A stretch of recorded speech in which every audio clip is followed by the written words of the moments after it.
the main user that Ocean serves the best right now is data scientists, because it's data scientists who work with data and know how to create value from data, typically by building AI models or just simple machine learning models, whatever.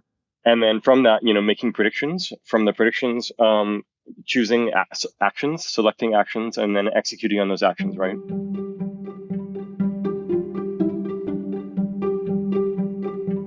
This is season 2 of Voices of the Data Economy, a podcast supported by Ocean Protocols Foundation. We bring to you the voices shaping the data economy and challenging it at the same time. Listen to founders, tech policy experts, and pioneers in impact investing, all sharing their relationship with data. So, hello and welcome to a new episode of Voices of the Data Economy. Indeed, the first episode of 2023. And we are back with Trent McConaghy, founder of Ocean Protocol. How are you, Trent? Hi there. Thanks for having me. I'm doing great. Thank you. Thanks. Actually, it's great to have you back after exactly 1 year because I was just going through my notes, and we spoke in December 2021. And one of the things I specifically remember from that interview is that we were really speaking about Ocean V4 at that point, and you were emphasizing on three things that Ocean V3 wants to solve. That is like rug pulls, focus on data NFTs, and help the community monetize more. And now we are in 2023. Lot has happened with Ocean. There is Ocean, there is data farming, and I can't wait to listen about it. But there might be some people who are listening to this podcast for the very first time. So I'll open it right away for you. In 2023, where is Ocean right now? And what is the focus of the core team at Ocean? What are you working on? What excites you? What is your focus? Enlighten us. For sure. So, Ocean as a project was conceived in late 2016, and really we started to dive deep in 2017. And for the first 5 years of the project, we were building steadily, building the infrastructure needed to solve, a bunch of different tough problems that we saw, such as sovereign data ownership, solving private data, reconciling with crypto, pricing data, and many other related things. So we laid that out in the white paper that came out in 2017, and for several years with V1, V2, V3, V4, we were building that out.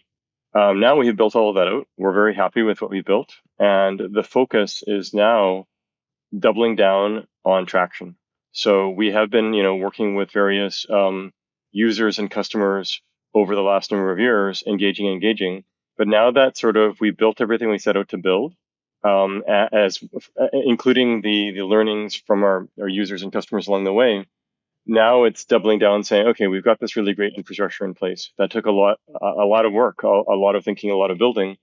So really, the focus is traction, and how we measure traction is data consumed volume, which is how much data is being bought and sold in any given week or month through the Ocean ecosystem on Ocean Market and other markets powered by Ocean contract. So that's really the focus overall, sort of going forward for the Ocean team, core team, and beyond. And then within the core team, it's a lot more tactics around that. So less about an Ocean V5 and much more about just iterating, rapid iterations on various things to drive traction, right? So instead of sort of one big project like the next VX right now, it's a series of more focused projects around working with users. Things like, data challenges for predicting the price of ETH, things like data farming, which is an incentive program to where the objective function is data consumed volume, and it's an incentive program for people to publish and to stake Ocean and so on. So that's really the focus, for 2023 and beyond. At some point, we could have another version. We likely will, but right now we're just doubling down on driving data consume volume, aka traction for Ocean, and building on the really great infrastructure that we built over the last several years. So, would you say that you were able to achieve everything that you planned for 2022? And what worked and what did not? Yeah, so broadly speaking, yes, we met our goals, and we're pretty happy about that. Some things came out differently than we had anticipated at the beginning of the year, but differently for the better. So maybe, given that you have listeners that haven't been following Ocean closely, I mentioned in 2017 we published our white paper, and then we did our V1, V2, V3, V4. V1 was data sovereignty. This is the idea of not your keys, not your data. Just like Bitcoin is not your keys, not your Bitcoin. And that's the idea of self custody of Bitcoin. So you can translate that to self custody of data, which is you only truly own the data, as in have access to the data, if you have the private keys and control them yourself. If you want, you can give those keys to others, but as a baseline, give those keys to others to manage. But as a baseline, you should be able to control them yourself via your own wallets, whether it's a hardware wallet, whether it's MetaMask, some way. And a wallet is just simply a way to manage a private key, right? So it could be a brain wallet, aka storing the private key in your head. So that was the V1, was um, sovereign management and control of your data, and we accomplished that. We shipped that. And V2 was saying, okay, you've got sovereign control of the data, but what about when you want to share that data with others? If they, just download the data set, for example, then they have that data, and what's stopping them from passing it on to others, to others, to others? And, there's lots of different privacy technology that has been researched over the years, everything from homomorphic encryption to multi-party compute, all that. And we had looked at many possibilities, and at the end of the day, we realized the simplest thing that could possibly work that was, production ready, was so mundane that it wasn't even showing up at crypto conferences or privacy conferences, and that was simply bring the compute to the data, such that the data never leaves the premises of whoever has it. And we combined that with a crypto context within the Ocean ecos, smart contracts, etc., and call that compute to data, right? So, and it actually, it's not a new invention per se. The idea of computed data goes back to database theory of the 60s and 70s, but we brought it in this crypto context in a very pragmatic way. So that's the V2, compute to data. V3 was saying, okay, our V1 and V2, the smart contracts that we had built with Ocean, etc., they're a bit more complicated than we liked. They weren't as interoperable. They didn't play well with the rest of the smart contracts on Ethereum. But we realized that we could tokenize them. We could say, we could basically have token gated access to data. So if I have a data set and I want to share it with you, if you have one of the tokens that I've shared to you somehow, then you can access the data set. And of course, if there's 10 different people that each one access the data set, they'd each have one token, and those tokens are fungible, right? Not NFTs, they're fungible tokens. And there's a standard for that called ERC20. So we said, okay, let's have this thing called a data token, where there could be 10 or 50 or 10,000 data tokens for a given data asset. And if any one person has one of those data tokens, then they can access the data set. And that was the core idea of Ocean V3.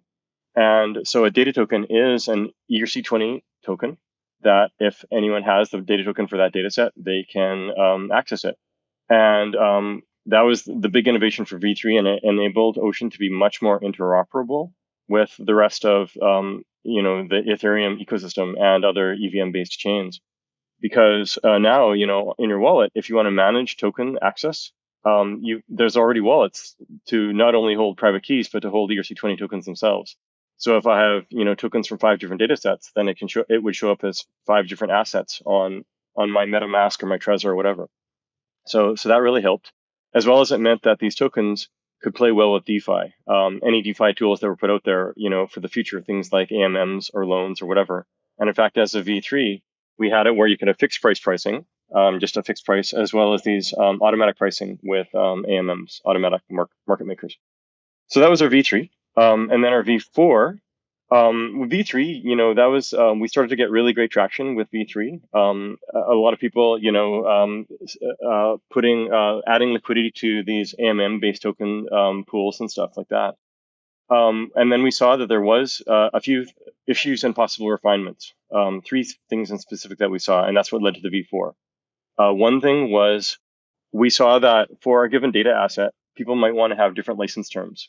And a good example is, let's talk about music for a second. Let's say that you are ACDC, and everyone who knows me knows I love ACDC. anyway, so let's say you put out the album uh, Back in Black, and so you've got the master tapes, and I forget who ACDC went through. Let's say Universal Music. So Universal Music, ACDC recorded the album and had the basic copyright, but then they transferred the full IP of that to Universal Music. So Universal Music has the full control. But then Universal Music, they can go and sell CDs or tapes or licenses to radio stations or licenses to Spotify, etc. And so if someone goes and buys a CD, they are not only buying the physical artifact for ACDC Back in Black, they are buying a license to be able to listen to that music for personal use. It's a license from that base IP that Universal Music owns. If they buy a tape, it's a license that's a very similar license, but of course it's for manifested in the tape as opposed to the CD. If you're Spotify, then Spotify has its license with Universal Music for ACDC Back in Black. And so there's basically for that same base IP, you've got different licenses. You've got licenses for CDs, for tapes, for the streaming players, as well as for the radio stations and more, right? And we realized that with data, it's similar, right? Like data is IP, copyright style IP, the same way that music is copyright style IP. And there's copyrights, there's trademarks, there's patents. So we're focusing on copyright. That's what data is.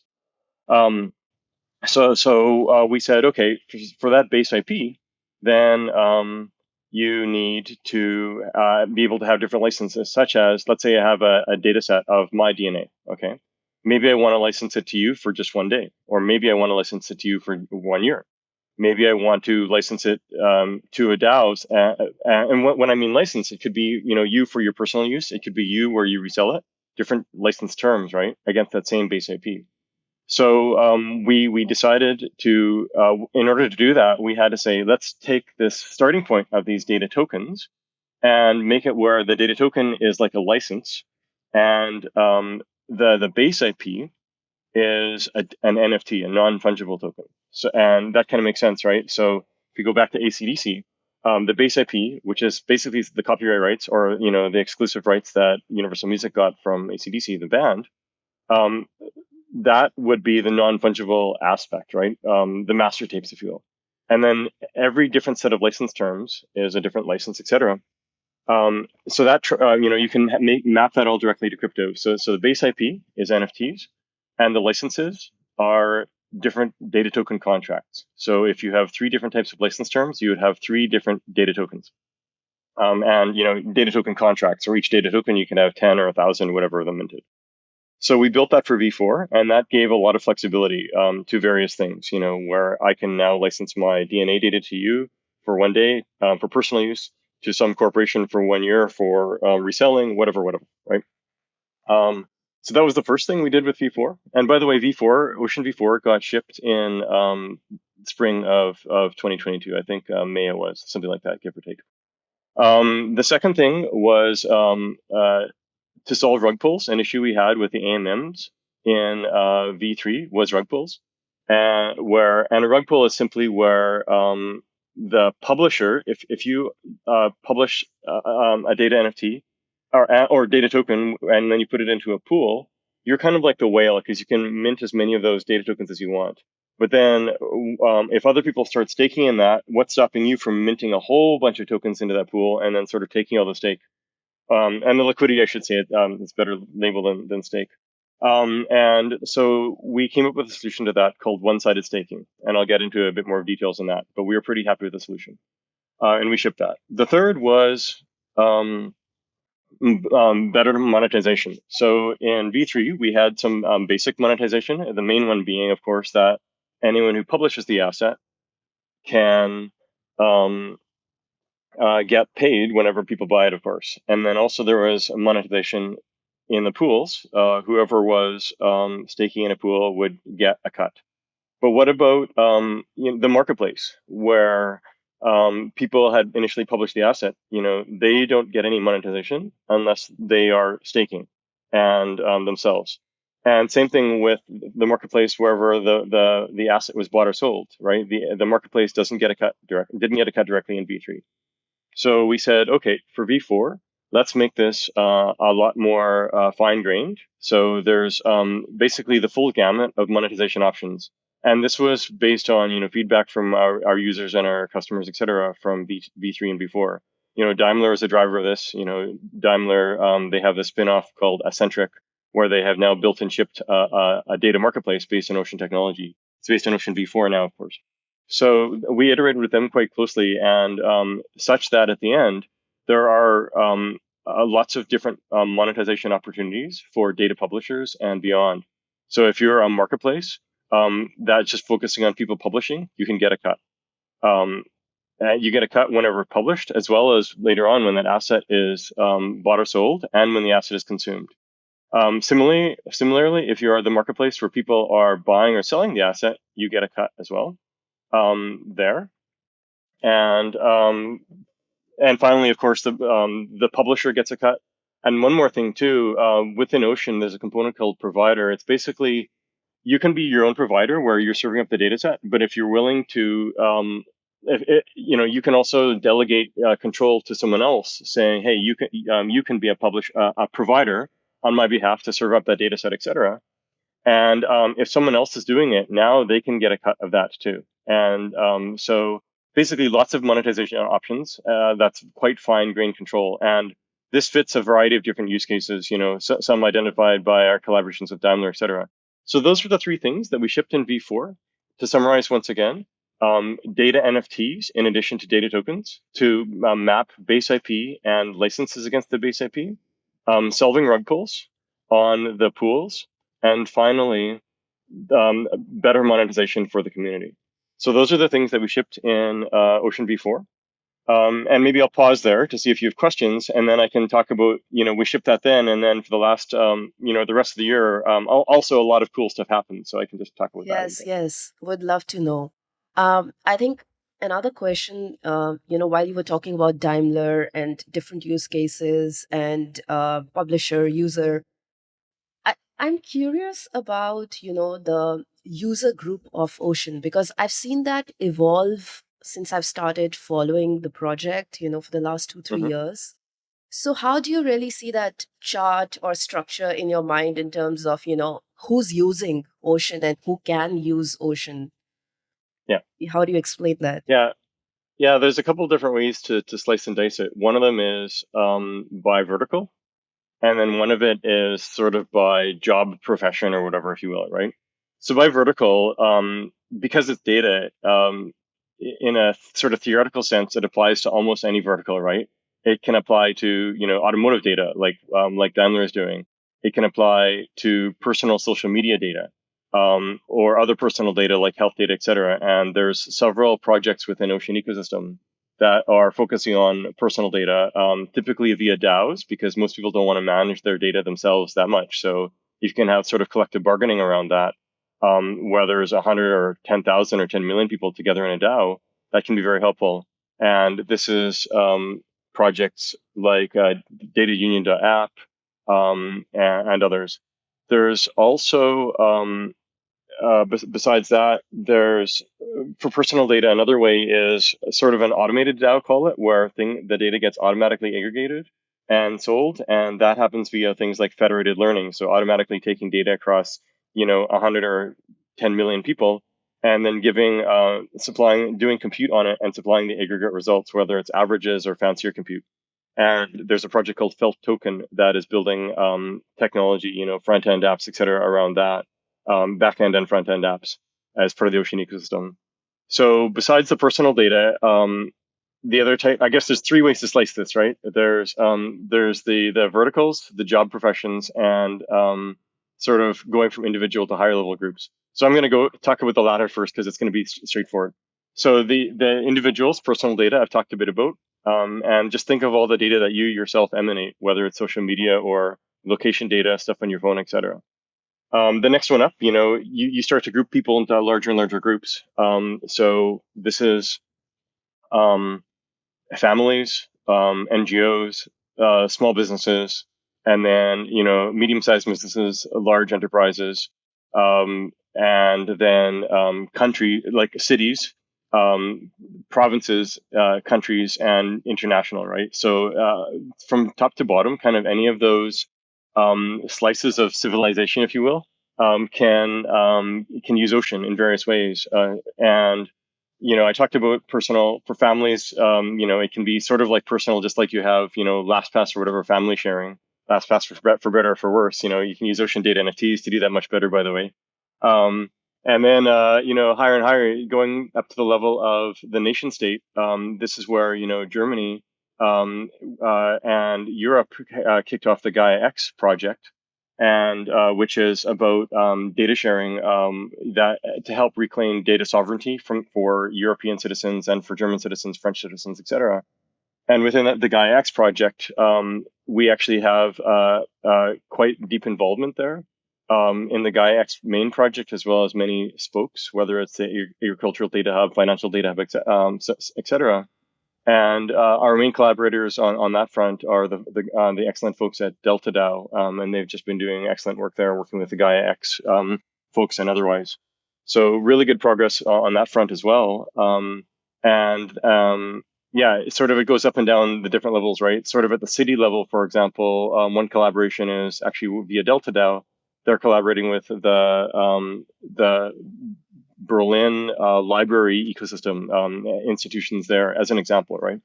So that's sort of the slices and dices of people, individuals to higher and higher levels. In terms of professions, the main ones uh, right now, so just to start with, the main user that Ocean serves the best right now is data scientists, because it's data scientists who work with data and know how to create value from data, typically by building AI models or just simple machine learning models, whatever. And then from that, making predictions. From the predictions, choosing actions, selecting actions, and then executing on those actions, right? And so, and I can talk about different verticals, but one example is within DeFi, as a simple example, where if I can predict the price of ETH 10 minutes from now, in a way that, I'm right more often than I'm wrong, then from that I can make an action saying, buy versus don't buy. And then, buy the ETH, and then 10 minutes after that, sell it, always, no matter what, say, right? And by doing that, then that's sort of closing the loop, this sort of data value creation loop, where I have, bought some data from Ocean, and then to help me, and then from that, I am building a model, predicting the price of ETH from that model in 10 minutes, and then someone else is buying that data, using that prediction, and then using that prediction to make actions, the action of buy or not buy, and then on average making money with that, right? So that's one example where it's a very fast loop of going from the creation of the data or paying for the data to making money from it. And then once you make money from it, of course you buy the data again and again, and you loop around, right? And of course, the person who's doing the predictions, they could sell those predictions themselves, but and they can also use it themselves. And why not both, right? And it kind of depends on the nature of the data and how valuable they think it is. But if they think it's really valuable, just sell it for more too, right? So everything is a price. so so that's one example there for data scientists. But then of course overall, it's not just that's a very simplistic view of it. But you can have data brokers, and the data brokers go around looking at data that others are selling, and then bundling it in ways to make it easier for others to consume. And then there's stuff that's sort of more towards the consumer, right? Like with several of these teams, say the Data Union app and otherwise, they are targeting more the final consumer, right? And like consumer as in not consumer of data per se, but a person as a like consumer as opposed to a professional B2B person, whatever, right? So that is the rough focus in the middle. So you've got your data publishers, your data consumers in this case, as well as within the Ocean ecosystem, you can stake, as in point locked Ocean tokens towards various data set and to earn that way. So and that helps basically with curation to help identify the high quality data sets. So far I've covered two of your three Yeah. things. I'll be quick on this third one. Sorry about that. So All I good. went from like individual to smaller groups to large groups to cities and nation states beyond. I've talked about different roles. At the heart of it, you've got publishers and data consumers, and then professions, things like data scientists, data brokers, et cetera, using it. And then finally, which verticals. And like I've mentioned, Ocean can kind of serve any vertical, whether it's healthcare, automotive, or whatever. It's generalized data, and then from that, we ultimately, I believe that Ocean will become ubiquitous. I think we're nicely on track for that. We're working very hard at it, of course. And how do you get to ubiquity? And it's sustained growth over long periods of time, right? Facebook has become ubiquitous right now. It started off with just college students in Harvard, but then it spread to one university at a time, and eventually, after years and years of sustained growth, it became ubiquitous. And hopefully, it won't be ubiquitous forever because it's centralized, and typically things fade. Um, but Ocean, I hope it becomes ubiquitous, and in with its decentralized goals, etc. And that way, it becomes infrastructure for civilization, right? Just like TCP/IP, just like the web protocols on top. So Ocean, builds on top of web protocols as its own protocol as infrastructure for civilization. So in terms of which verticals, ultimately, which ones will pop first? We've done our own analysis within the core team, and along two axes. One of them is um, what is the time needed for going through the data value creation loop from buying or creating data to then finally making money from buying that data, whatever. So like DeFi is fast, for example, that way it's on the order of 10 minutes, a day. And something that would be slow would be like using data for drug discovery, because if you're a big pharma company or a small pharma company, you use that to discover a drug, to design a drug, but then you need to go through FDA approval, et cetera. So we're talking 5 years, 10 years before you've really monetized it, right? So it's a huge, and everything else is in between, right? Say music is in between or automotive is in between, whatever. Some things are faster, some things are slower. So that's the extremes that way. That's one dimension is the speed by which you can go through the data value creation loop. The other axis is simply the size of the market that and the impact you can have. So just call it total addressable market, right? It's a classic way of assessing. And so some markets are very small, right? Like if you focus on, just agriculture in, Melfort, rural Saskatchewan, Melfort, Saskatchewan, where I'm from, maybe your total addressable market there is like 5K a year, Okay. $5,000 or something, right? Yeah, yeah. But other markets are, massive, on the order of, billions or tens of billions or more. And traditional Wall Street is massive for data, right? People do spend billions or tens of billions on data there. Traditional web one, web two advertising industry. This is where Google and Facebook make all their money. So they are data plays in that sense, where they're making all their revenue from that, right? So and then and it's how much can Ocean make an impact on those too, of course. So then you can say, okay, well, which things are top right, right? Which verticals are fast in terms of data value creation loop, as well as large total addressable market. And we see that the lowest hanging fruit is DeFi, decentralized finance, and then there's some other ones that are adjacent, such as some traditional finance stuff, decentralized social, like we're seeing with potential decentralized Twitter, decentralized email, all that, and there's more too. But whereas something like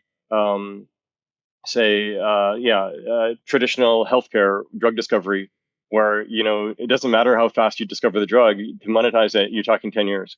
So yeah, that's hopefully that answered your question. It's pretty Yeah. thorough, I guess. But the summary is that where we're seeing traction for Ocean is there's people actually in the ocean ecosystem kind of across the board, right? Some are taking are being very patient and going for the longer term stuff. Medium term stuff is like Daimler, Accentric, all that. Longer term stuff, there are people going for health and so on within the ecosystem. And there's also people going for the near term stuff. And the Ocean Core team, is making sure that the stack stays general to serve all of our users, builders, etc. And at the same time, we put a bit of a bias towards DeFi simply because we see that it's a great way to get early traction in a meaningful way with real numbers. So I'll stop there. I mean, we all know that we need more DeFi in 2023 after what we have gone through, in this year.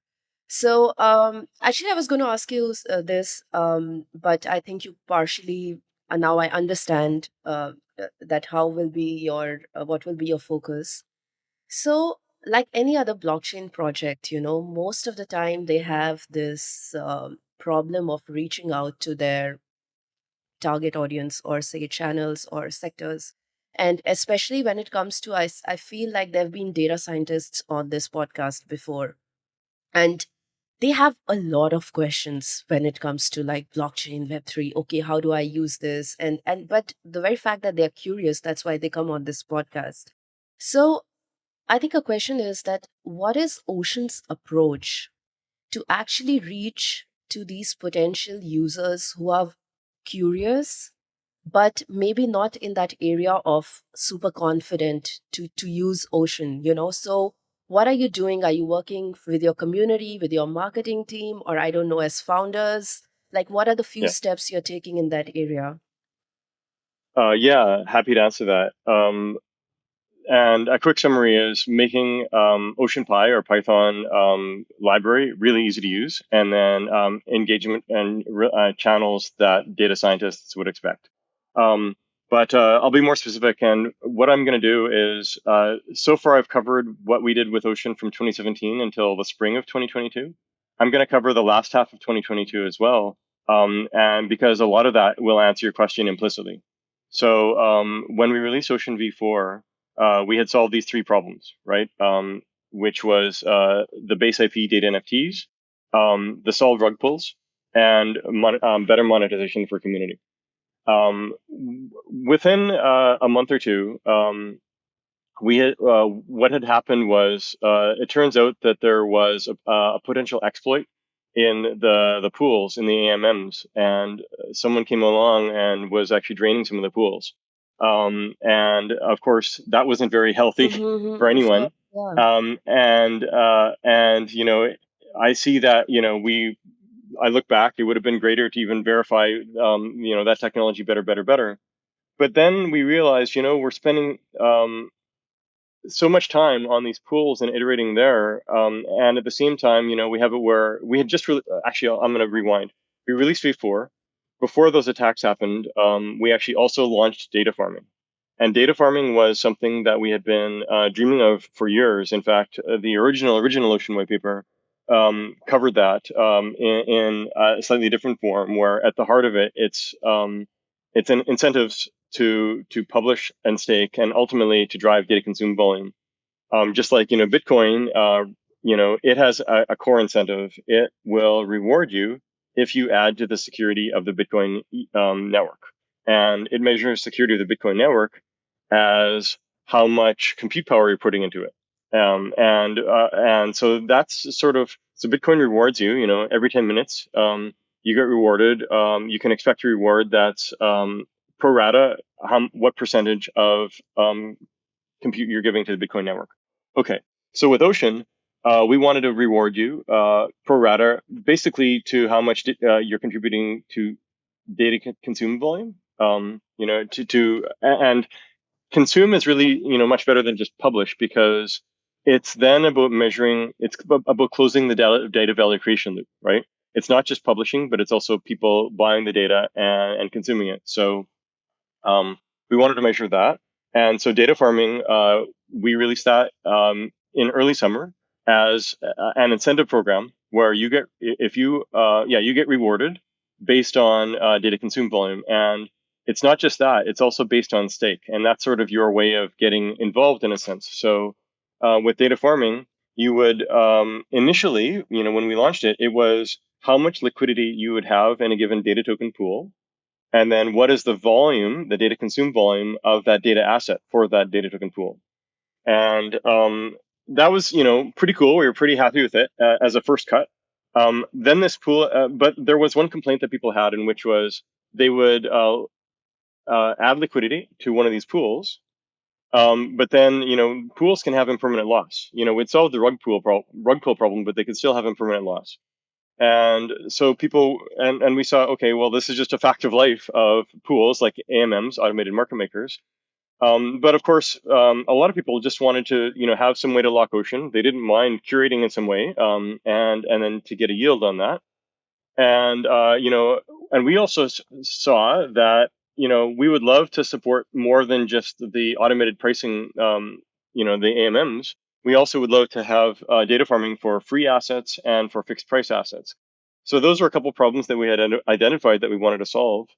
And then along came this attacker and basically drained several pools using a particular trick.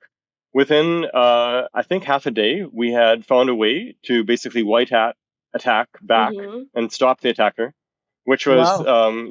yeah, we found a way, which was, Good I work. was pretty happy with us. We Yeah. iterated quickly, and then we were like, okay, we've stopped this, but it was also essentially froze the ability for anyone to really effectively use the pools, right? So we had to find a way to fix that, and definitively, right? And because of this, there was this attack, this draining problem, but then also we saw, there was the issue of impermanent loss, where when you stake in a pool, maybe you put 100 ocean in, you come back a month later, you think you're taking out 100 ocean, but you only get 50 ocean, right? And that can happen. That can happen with basically any AMM out there. There's some specialized designs, but that's the typical way. Um, and that was a problem for people who just wanted to get yield and so on. So of course you can get more too, but typically the arbitrageurs get a lot more rewards than the typical person. So how do you solve that? And then how do we solve the problem of free assets for data farming and fixed price assets for data farming and the pool draining attack? And we had actually a design kind of half sitting on the table, but we really racked our brains, and we put our heads together, and within a couple of days we came up with a solution, which is what we built and shipped in fall of 2022, which is VE Ocean VE. Okay. with data farming on top, right? Mm-hmm. And it actually, I'm very very happy with the design because it actually has many great aspects. So first of all, it stopped all the issues from before. So we no longer had the issue of draining attack. Well, so we shipped VE Ocean with data farming, and we actually stopped shipping the pools completely. So and this actually solved several problems at once. So from an engineering standpoint, we are quite happy.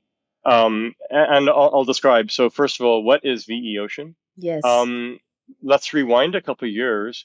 There's this macro level problem in crypto of how do you reconcile near-term greed with long-term incentives, right? So you've got the people who want to just sort of ape into something, make their 2x in a week or a month, and then ape out, or maybe and take the profits and go. Um, and if you had have asked me 3 years ago, 4 years ago, 5 years ago, I would have said, yeah, just ignore those people. But the fact of the matter is, in crypto, they exist, and it's you should try to make your system like be somewhat attractive to them, even if they're not your main target. But you still want to be interesting to them if you can. To me, ultimately though, I want to serve the people who are the builders, thinking long term, right? Um, and so then how do you reconcile that, right? I really want to make sure we serve the builders well, especially the builders around data, the data scientists, and so on. And then the long term, people who want to invest for, ocean data ecosystem long term. So how do you reconcile all this? And Curve came up with this design back during, right at the about middle of DeFi summer. So that Who came was up? what Sorry, I missed. Curve, Okay. Curve Labs. Okay. So they have a token called CRV, Mm-hmm. and they launched a VE Curve. I guess it was 2 years ago, maybe three now, and it was a very cool design because it reconciled the near term and the long term.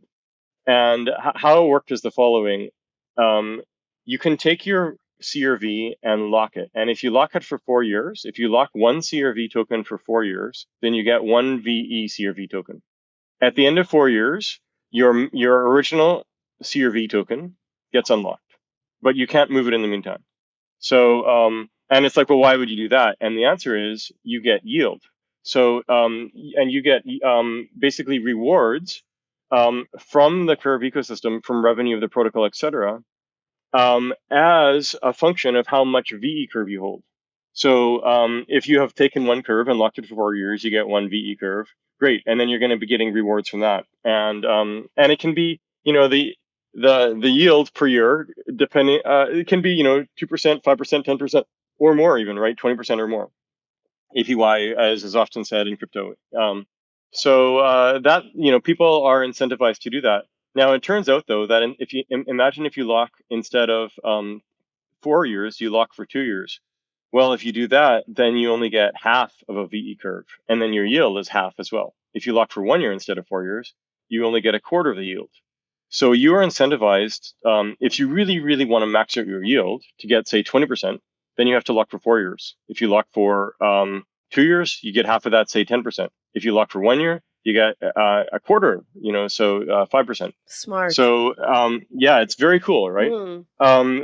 And so that turned out to be very, very interesting to the DeFi community, the apes, the degens, as well as Really? the people who are long-term bullish on Curve. Yeah. Ah. And in fact, well, the apes and degens even found some interesting ideas around where they had, they could, along came something called convex, Okay. which basically had liquid staking. But I won't get into that here. So Why not? actually, I'll get into a bit, sure, because Yeah. it's interesting. Yeah. So basically, Convex said, we're gonna lock stuff for 4 years, but you Mm-hmm. can actually lock and unlock into us, stake and unstake into us whenever you want. Hmm. And that became, so there was basically kind of this battle where Convex itself started taking a lot of the VE curve, and then the apes can come in for 1 day, one month, whatever, and come out again. But as far as curve was concerned, they didn't mind, in the sense of they've got lots of curve locked up, so it's okay, Mm-hmm. right? So basically in Ocean, we saw that, you know what? Oh yeah, so after that, other smart protocol teams saw this and realized, this could really work well for our ecosystem too. And so Balancer, it's one of the leading AMMs out there. Yes. I think it Yes. might be number two after Uniswap. Mm-hmm. And it's sort of the leading AMM among builders. So if you want to integrate an AMM into your protocol itself, Balancer is a really great choice. It's super flexible, etc. We use it, of course. Um, and so the Balancer team, they said, let's copy and paste the Curve contracts, make VE Bell, and run with that. And so they did, and it also worked very well for them. So now they've got VE Bell out there. A very good percentage of BAL holders, BAL holders, have locked into VE Bell, and this just benefits across the board, right? It's sort of like an optimize on your token, right? Did they Because say it's thank you to right. you? No, actually, no. That they came up with it independently of me. Okay. I think Just for I the was nudging idea. them.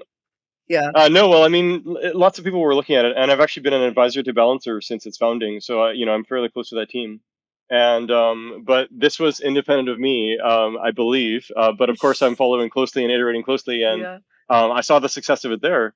But there's other teams that adopted it too.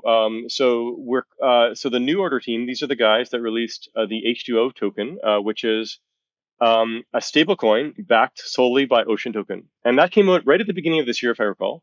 And that's sorry, not a stable coin; it's a stable asset because it's not pegged to US dollar or anything. So it's basically just, so everyone probably knows about DAI. It's a stable coin that is pegged to the US dollar. Um, and then, but of course, it's backed by many, many things. Initially it was backed just by ETH, but then it became backed by a bunch of other assets, including USDC, which is centralized. And, that, makes a lot of people who really like decentralization uneasy, right? It's, over time, it'll get more diversified, but that's how DAI is right now.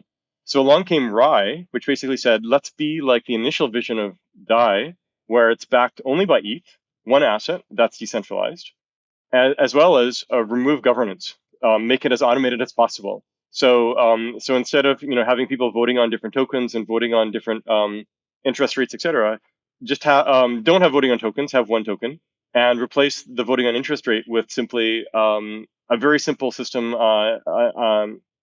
feedback control system, a negative feedback control system. So that's what it did. And Rai has been out there, RAI, for I don't know, 2 years, 3 years, and it's an excellent system, right? It's done very well. It follows its what it needs to do, and the H2O team, and that it's not pegged to the US dollar. It's sort of free floating, and you can think of it like a low pass filter. It shifts and changes a bit over time, but it's not pegged to US dollar or anything. So that also makes it not a stable coin, not under the ire of any nation state out there. So the H2O team came along and said, hey, it would be really useful to have a stable asset for the ocean ecosystem. And then they took the Rye design and they forked it. And instead of being backed by ETH, they have it forked by Ocean, right? And they work closely with the Rye team, et cetera, Reflexer Labs, et cetera, around Okay. that. So that was released, I believe, at the beginning of this year of 2022. And I think, and the team is excellent. It's part of the new order is sort of this incubator in DeFi, and they've done several really great projects. And H2O is one of them. They also did Redacted Cartel, which is also part of these curve wars with VE Curve and so on, and some other things too. So the H2O team did that, and then we did VE Ocean, and then I was talking about the curve wars. First there was curve, then there was VE curve, the locked curve with rewards, etc., reconciling near and short term. And then on top of that, there was convex, which is for the people who want to do liquid staking on top of VE curve. It's similar in the Ocean ecosystem now. So in the beginning, there was Ocean. And then along came VE Ocean, which is, you can lock Ocean to get VE Ocean, reconcile near term and long term. And then on top of that, you can actually have liquid staking on VE Ocean, and that is available via PSDN Ocean from the H2O team. So that came out soon after VE Ocean came out. It's by the H2O team, and it's pretty cool too. And what that does is overall, it reconciles near and long term in a nice way, and then also the absolute degens can also go in and use PSDN Ocean, and stake and unstake how they like, right? And there's very good APYs and all this stuff too. So I wanted to get back then to the sort of second half of 2022 and towards your overall questions then. So I had mentioned that we had turned off the pools, the AMMs, and we had introduced VE Ocean, and then also we have to have something around data farming. And what does this do? So I'll just talk. I'll talk about the mechanisms and then what benefits this has. So first of all, we introduced VE Ocean. Like I described, you can lock your Ocean for up to 4 years, get VE Ocean, and then from that you get rewards. And then what are the rewards? So this is data farming. So we rebooted data farming again. Once we paused it, of course, when the pools got turned off. So we rebooted it, and we said, for any given week, uh, we're going to give out. Right now, it's 50,000 Ocean a week, and it's going to go up higher and higher later on. So for any given week, of that 50,000 Ocean a week, 25,000 Ocean goes to pro rata to the VE Ocean holders. So if you hold 10% of all VE Ocean out there, then you'll get 10% of 25,000 Ocean. So 2,500 Ocean, 2,500 Ocean in a given week. Just for that. You don't have to do anything else. It's just passive. And that is, we really wanted to serve the people who, were not deeply engaged in the ocean ecosystem, but really care about ocean long term. They're just too busy to deeply engage. So that's what that serves. So that's the passive side. But then also we have active rewards, and the active rewards that's the other half. Currently it's 25,000 Ocean a week allocated to the active data farmers. And what the active data farmers do is they take their VE Ocean that's locked and they can point it to different data assets. And if you point it to all of your VE Ocean to a data asset that has all the consumed volume for that week, 100% of it, then you're going to get the highest possible rewards. If you point all of your VE Ocean to a data asset that has no consumed volume, then you won't get any rewards. and in between is in between, right? So overall, what it's doing is serving a curation function once again, where you want to try to predict which assets are going to have the highest consume volume, and consume volume is the best proxy for quality, right? There's all this theory about what makes a quality data set. Well, the economic answer to quality data set is, well, are people buying it or not, right? It doesn't matter if you spent a year making your data set and you think it's wonderful, beautiful. If no one's buying it, then from an economic perspective, it doesn't matter, Of right? course, yeah. So data consume volume for an asset is a very good proxy for quality of the asset. It's not perfect, but it's very useful, especially in this context. So then, yeah, so if you're pointing your VE Ocean towards one or many data assets, you're curating on those. And then Ocean Market itself, by default, sorts to the assets that have the highest uh, VE Ocean pointed to them. And we call that staking. So if you stake on an asset now, it means allocating your VE Ocean to that. Before, when we said staking on an asset, it meant how much liquidity did that asset have in its pool. But we turn off the pools and replace them with VE Ocean being pointed to the assets. And so that's the summary basically of the mechanisms. We introduced VE Ocean, and then we introduced the ability to point VE Ocean to a given asset without moving it. So it's just still locked and stuff. And then finally we reintroduced data farming, Yeah. where data farming rewards are partly a function of the consume volume of that asset. And so in the end, the benefits are the rug pulls are still gone, of course, because the pools are gone. Therefore, rug pulls are gone. Therefore, impermanent loss is gone. Therefore, the pool draining attack is gone. Um, and at the same time, yeah, people like it now where they can lock Ocean and allocate it, aka stake it, and they're not getting impermanent loss, yet they're getting yields, right? So, and the yields so far, have been, if you're doing both passive and active, for the last several weeks, it's been around 10% APY, right?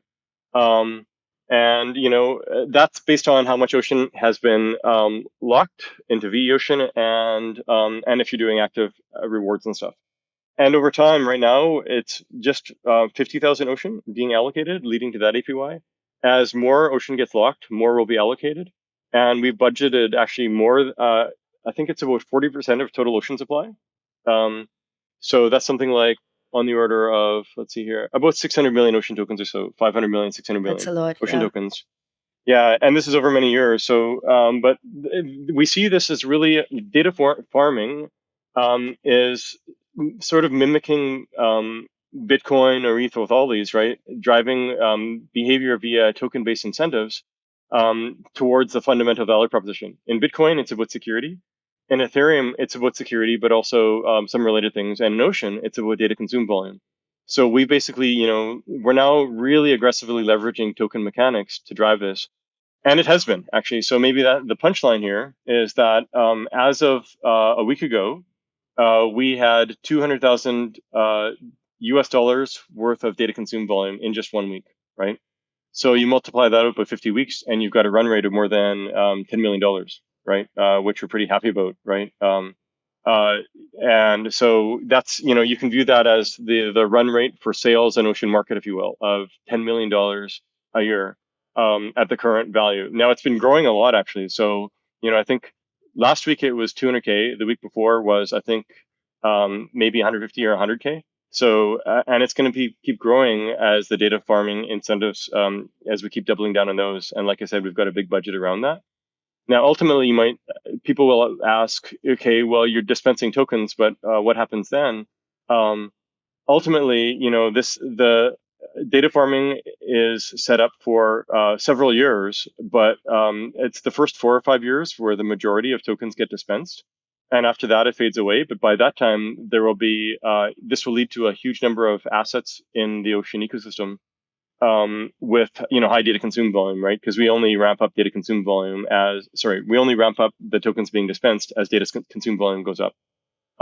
So at the end of the day, fast forward 3 years, 5 years, or more, there will be a very high number of assets with high data consume volume in the Ocean ecosystem, and then because of that, because of high data consume volume, etc., this will lead to very good protocol revenue. And at the same time, the tokens being dispensed will have gone down. So ultimately, the metric, one metric is data consumed volume, another metric is protocol revenue, and Ocean is nicely on track for that. So yeah, I guess that's a summary. Overall, I know it's a bit of a long answer, but hopefully it helps to flesh out what we've been up to Yeah. for the second half of the year. Yeah, no, I was actually listening very carefully, and also I was going to ask how it has helped in adoption, but I think you already answered that clearly. This has been the year of adoption for you.